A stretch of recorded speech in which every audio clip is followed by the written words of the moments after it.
बातमीपत्रात आपलं स्वागत। सुरुवातीला पाहूया दिवसभरातील काही ठळक घडामोडी।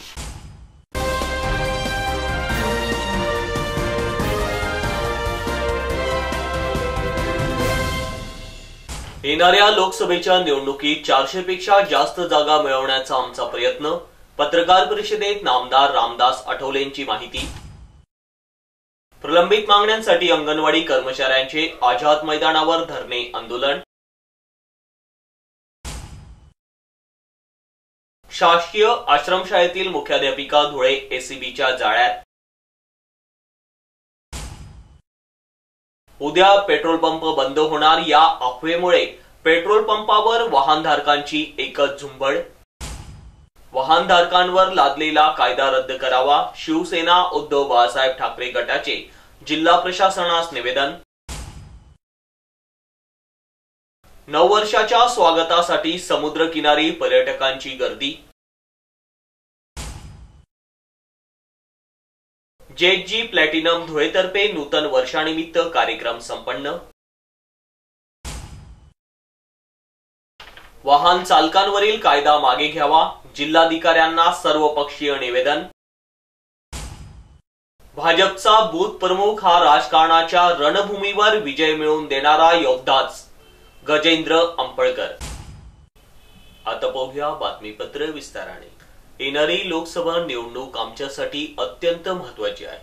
या निवडणुकीत 400 पेक्षा जास्त जागा मिळवण्याचा आमचा प्रयत्न आहे, मात्र हे सर्व जनतेवर अवलंबून आहे, असे मत आज धुळे जिल्हा दौऱ्यावर आलेले नामदार रामदास आठवले यांनी धुळ्यात घेतलेल्या पत्रकार परिषदेत व्यक्त केले।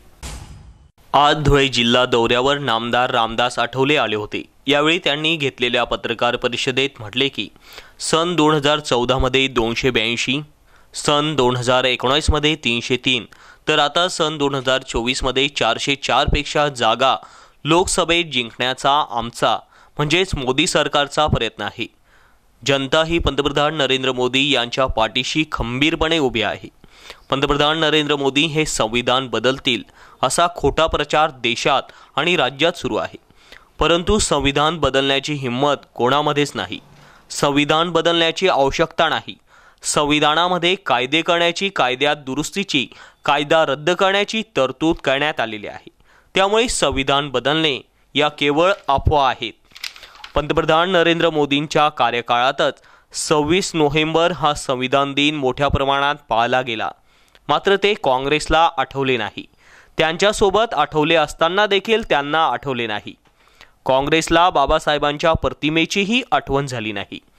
पंतप्रधानांनी संसदेला संविधान सदन हे नाव दिले आहे। हिंदू मिलमध्ये बाबासाहेबांचे मोठे स्मारक होत आहे, असे अनेक मुद्दे त्यांनी या पत्रकार परिषदेत मांडले। लोकसभेच्या 2024च्या निवडणुका आमच्यासाठी अत्यंत अडचणीच्या नाही, कारण आपण पाहिलेलं आहे की भारतीय जनता पार्टीचे 1982 मध्ये 2 खासदार होते। अटल बिहारी वाजपेयी यांच्या काळामध्ये 98 मध्ये जवळजवळ 182 खासदार झाले। नंतर माननीय नरेंद्र मोदींच्या काळामध्ये 2014ला 282 झाले, 2019 मध्ये 303 झाले, आणि आता आम्हाला पूर्णपणे विश्वास आहे की या वेळेला 404 म्हणजे 400 पेक्षा जास्त जागा मिळवण्याचा आमचा प्रयत्न आहे। शेवटी हे सगळं अवलंबून आहे ते जनतेच्या पाठिंब्यावर अवलंबून आहे, आणि आम्हाला पूर्णपणे विश्वास आहे की जनता जी आहे ती जनता ही नरेंद्र मोदींच्या पाठीमागे आहे। नरेंद्र मोदी संविधान बदलणार अशा पद्धतीचा खोटारडा प्रचार देशामध्ये राज्यामध्ये करण्यात येत आहे। ज्या नरेंद्र मोदी यांनी बाबासाहेब आंबेडकरांच्या 125व्या जयंतीच्या वर्षामध्ये 26 नोव्हेंबर हा संविधान दिन देशभर पाळण्याची अनाउन्समेंट केली, आणि देशामध्ये 26 नोव्हेंबर हा दिवस पाळला जातो। काँग्रेसच्या काळामध्ये त्यांना कधी आठवलं नाही, त्यांच्यासोबत आठवले असताना त्यांना आठवलं नाही। त्यामुळं आणि आपल्याला माहित आहे की बाबासाहेब आंबेडकरांचा जो त्यांना भारतरत्न देण्याचा विषय होता, तो पी सिंग यांच्या काळामध्ये त्यांना भारतरत्न मिळालेला आहे। बाबासाहेब आंबेडकरांचा जो फोटो आहे, प्रतिमा आहे, सेंट्रल हॉलमध्ये बाबासाहेबांनी तिथं बसून संविधान लिहिलं, तिथं ड्राफ्ट बनवण्याचं काम मोठ्या प्रमाणामध्ये झालं. त्या बाबासाहेबांच्या प्रतिमेची आठवण काँग्रेसला झाली नाही. आणि आता नरेंद्र मोदींच्या काळामध्ये त्यांनी नवीन संसद बांधलेलं आहे, त्याचं नाव संविधान सदन हे नाव दिलेलं आहे. बाबासाहेबांचे अनेक स्मारक, 26 अलीपूर रोडचं स्मारक आहे, डॉक्टर आंबेडकर इंटरनॅशनल सेंटर आहे, मुंबईत हिंदू मिलचं 1112 कोटीचं जे आंतरराष्ट्रीय स्मारक आहे, जवळजवळ 350 फुटाचा पुतळा आणि 100 फुटाचं फाउंडेशन. आता स्टॅच्यू ऑफ लिबर्टीच्या स्टॅच्यूच्या उंचीपेक्षाही जास्त उंचीचा पुतळा आहे. तर अशी अनेक जी कामं आहेत ती त्यांनी केलेली असल्यामुळं आणि संविधान बदलण्यासारखं नाही. मी दलितांना माझं नम्र विनंती आहे, बाबासाहेब आंबेडकरांचं संविधान बदलण्याची हिंमत कुणामध्ये नाही आणि संविधान बदलण्याची आवश्यकताच नाही आहे. संविधानामध्येच तरतूद आहे की नवीन कायदे करण्याची तरतूद आहे, एखाद्या कायद्यामध्ये अमेंडमेंट करण्याची तरतूद आहे. एखादा कायदा रद्द करायचा असेल तर तो रद्द करण्याचा तो अधिकार पार्लमेंटला आहे. संविधान बदलणं त्यांच्या प्रिअम्बलमध्ये संविधानाच्या बदलण्याचा विषय अजिबात येणार नाहीये आणि कुणी संविधान बदलू शकत नाही. परंतु अशा पद्धतीचा प्रचार होत आहे. पण ठीक आहे, आम्ही मात्र लोकांच्या भावना लक्षामध्ये घेऊन विकासाच्या दिशेने पुढे जात आहोत आणि विकास हेच नरेंद्र मोदींचं मुख्य उद्दिष्ट आहे.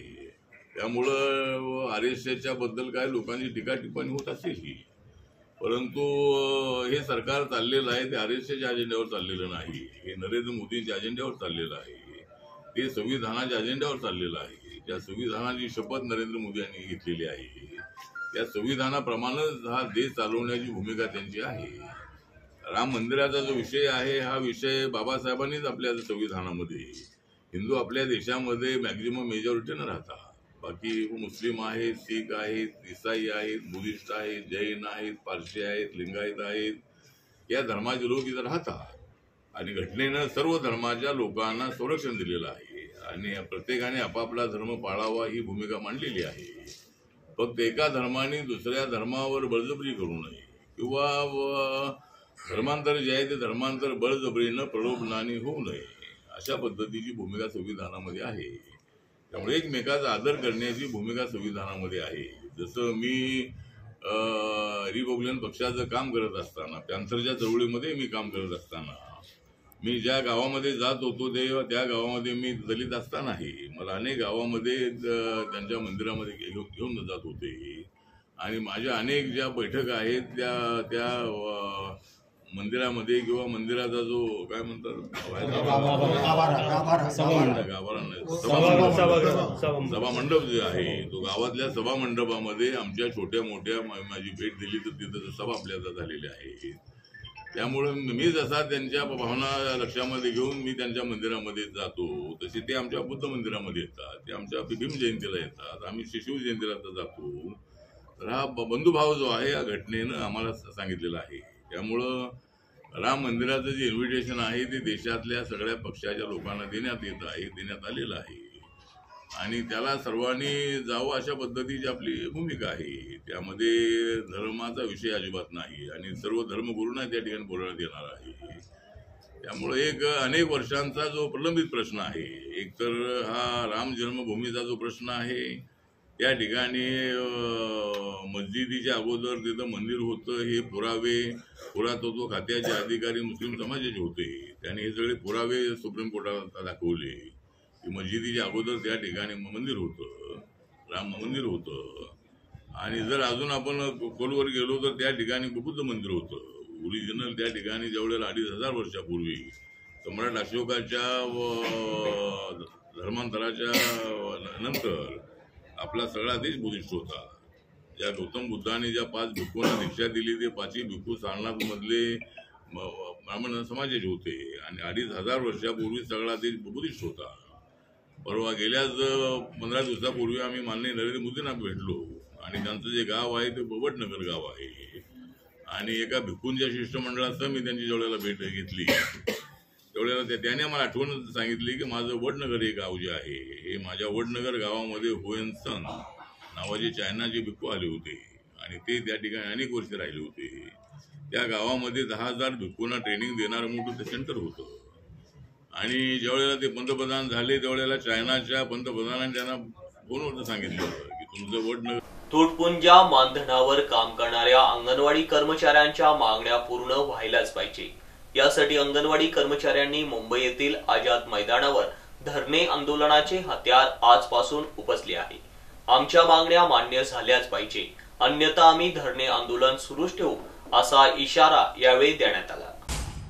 प्रलंबित मागण्यांची पूर्तता व्हावी यासाठी अंगणवाडी कर्मचारी गेल्या अनेक वर्षापासून शासनाचं उंबरठं झिजवीत आहे, तरीही शासनाने अंगणवाडी कर्मचाऱ्यांच्या प्रलंबित मागण्यांसंदर्भात कुठलाच निर्णय अद्याप घेतला नाही। त्यामुळे शासनाच्या दिरंगाई धोरणाविरुद्ध पुन्हा आज 2 जानेवारीपासून अंगणवाडी कर्मचाऱ्यांनी मुंबई येथील आझाद मैदानावर धरणे आंदोलन सुरू केले आहे। आंदोलनात अंगणवाडी कर्मचाऱ्यांना शासकीय दर्जा दिला गेला पाहिजे, त्यांच्या कामाची नोंद करून त्यांना 8 तासाची ड्युटी दिली पाहिजे, त्यांना 18 ते 25 हजारांपर्यंत मानधन देण्यात यावं, महागाई भत्त्यानुसार महागाई भत्ता जोडून मिळावा, सेवानिवृत्त झालेल्या कर्मचाऱ्यांना निवृत्त भत्ता मिळाला पाहिजे आदी प्रलंबित मागण्या पूर्ण व्हाव्यात यासाठी अंगणवाडी कर्मचाऱ्यांनी मोठा सहभाग नोंदवला। अधिक माहिती महाराष्ट्र राज्य अंगणवाडी कर्मचारी संघटनेच्या अध्यक्षा सौ मायाताई परमेश्वर यांनी माता हिंगलाज वृत्तवाहिनी धुळेशी बोलताना दिली। अमोल बैसाणे, प्रतिनिधी।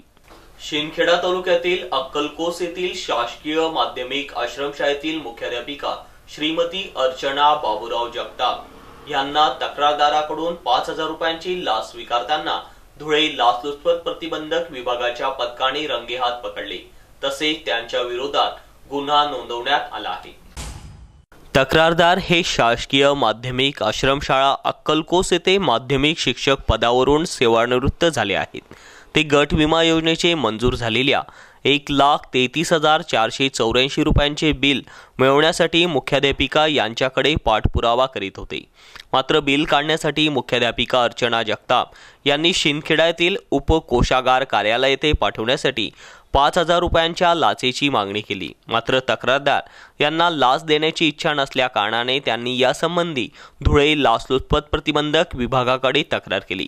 सदर तक्रारी संबंधी विभागाचे उप पोलीस अधीक्षक अभिषेक पाटील यांनी पडताळणी करून पोलीस निरीक्षक रुपाली खांडवी, पथकातील राजन कदम, मुकेश अहिरे, संतोष पावरा, रामदास बारेला, प्रशांत बागोल, मकरंद पाटील, प्रवीण मोरे, प्रवीण पाटील, सुधीर मोरे, जगदीश बडगुजर यांनी शिंदखेड्यात जाऊन सापळा लावला।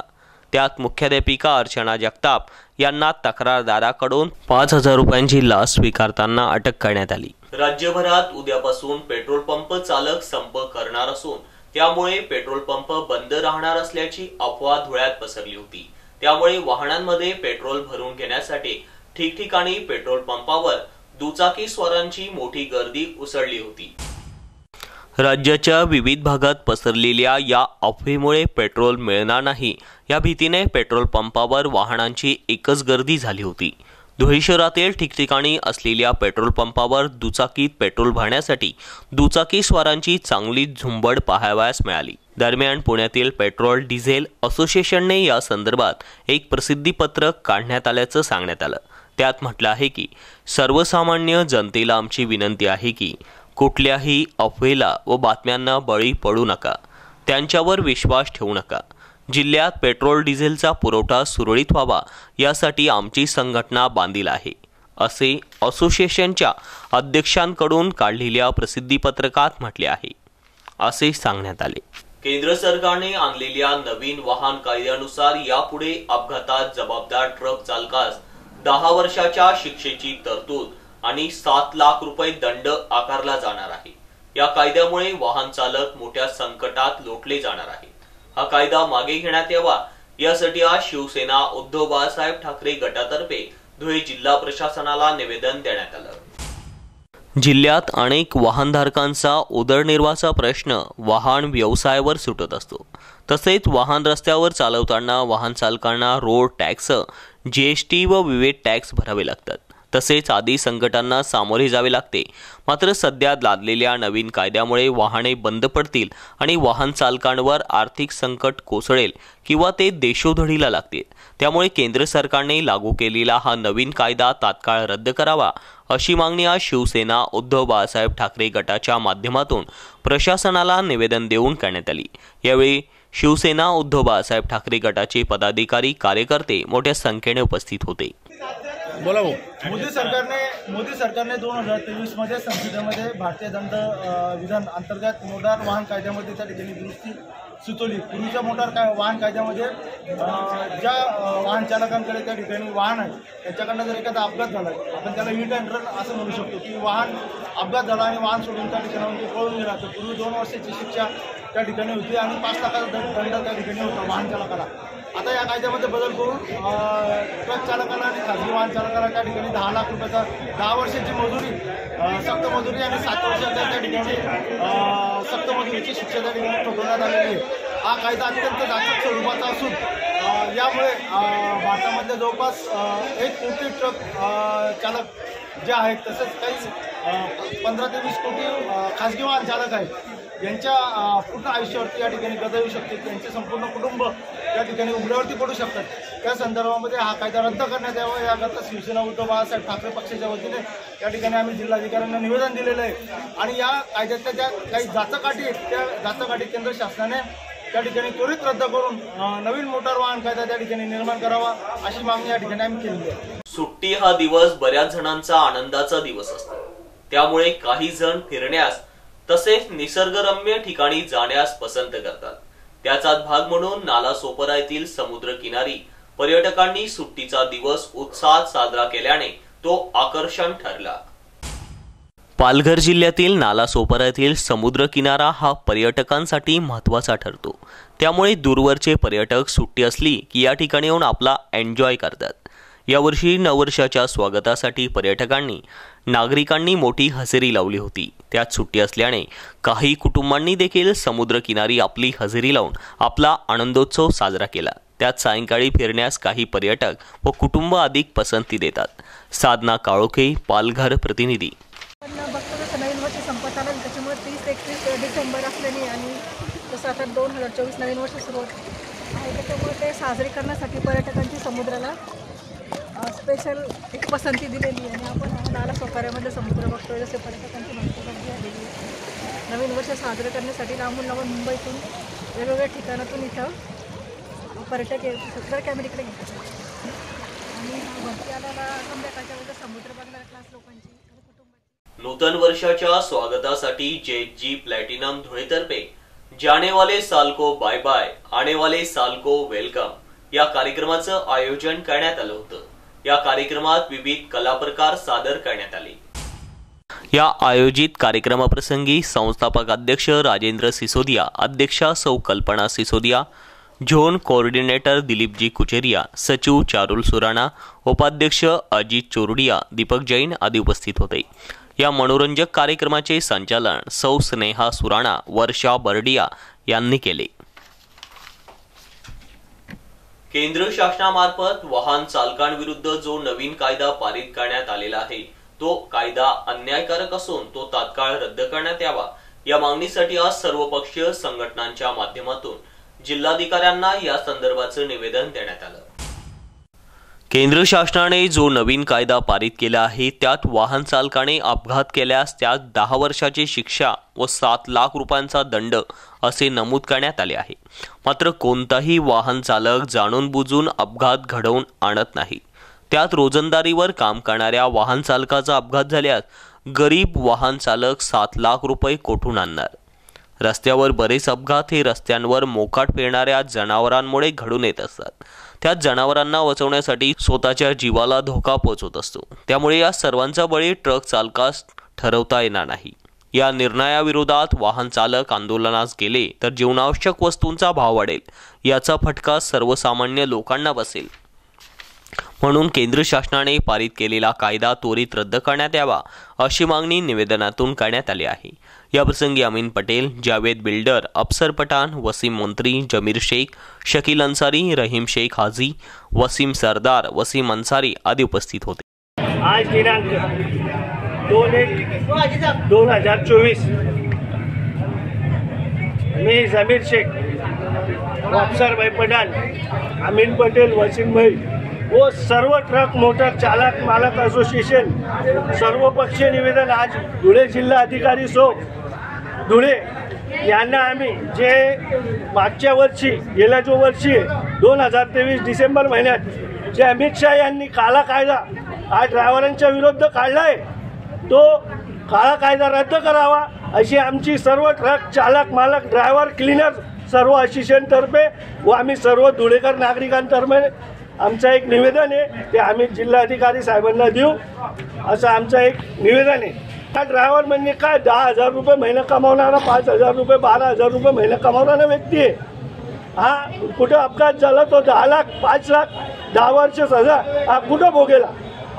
तरी उलट गव्हर्नमेंटने ड्रायव्हर विरुद्ध एक पॉलिसी द्यावी व इन्शुरन्स द्यावं त्यांना। जर कुठं ड्रायव्हर 1,000-1,500-1,800 किलोमीटर चालतो तिचं कुठे आउट ऑफ स्टेटमध्ये काय ॲक्सिडेंट वगैरे अपघात वगैरे झाला तर त्याला काय सहायता भेटत नाही। हां उलट गव्हर्नमेंटचं एक जबाबदारी आहे तर ड्रायव्हरला कोणी जाणून बुजून ॲक्सिडेंट करत नाही। ड्रायव्हर म्हणजे हा माणूस आहे तरी हा काळा कायदा रद्द करावा अशी आमची सर्वांची मागणी आहे। जय भारतीय जनता पार्टी धुळे महानगराच्या वतीने धुळे शहरातील राम पॅलेस येथे आयोजित करण्यात आलेल्या बूथ प्रमुखांच्या आढावा बैठकीत भाजपाध्यक्ष गजेंद्र अंपळकर यांनी आगामी निवडणुकीला सामोरे जाताना कार्यकर्त्यांनी जनतेच्या समस्यांचे निराकरण करावे असे आवाहन केले। आगामी निवडणुकीला सामोरे जाताना कार्यकर्त्यांनी जनतेच्या समस्यांचे निराकरण करण्यासाठी आपापल्या प्रभागातच कार्यरत राहावे असे आवाहन श्री गजेंद्र अंपळकरांनी केले। भाजपा प्रदेश ओबीसी मोर्चा उपाध्यक्ष श्री हिरमन अप्पा गवळी यांनी प्रत्येक घरात जाऊन कार्यकर्त्यांनी प्रभाग पिंजून काढावा व पंतप्रधान नरेंद्र मोदी यांनी जनतेच्या हितासाठी दिलेल्या लोकोपयोगी योजनांची माहिती पोचवावी असे आवाहन केले। याप्रसंगी माजी महापौर सौ प्रतिभाताई चौधरी, प्रदेश महिला मोर्चा उपाध्यक्षा सौ जयश्रीताई अहिराव, संघटन सरचिटणीस श्री जितेंद्र चौटिया, श्री ओमप्रकाश खंडेलवाल, श्री संदीप बैसाणे, प्रवक्ते श्री श्याम पाटील, श्री चेतन मंडोरे, महिला मोर्चा जिल्हाध्यक्षा सौ वैशालीताई शिरसाट, उपाध्यक्ष किशोर जाधव, सोशल मीडिया प्रमुख पवन जाजू, मंडल प्रमुख बंटी धात्रक, बबन चौधरी, सुबोध पाटील, योगेश पाटील, ईश्वर पाटील, भगवान देवरे, अनिल दीक्षित, प्रथमेश गांधी, योगिता बागोल, पंकज धात्रक, प्रकाश उबाळे, अनिल सोनार, सूरज चौधरी, सुनील कोठवदे, नरेंद्र हिरे, नरेश गवळी, सुहास अंपळकर, लोकेश विभूते, सोनू ढापसे आदी उपस्थित होते। शेवटी पुन्हा एक नजर ठळक घडामोडींवर।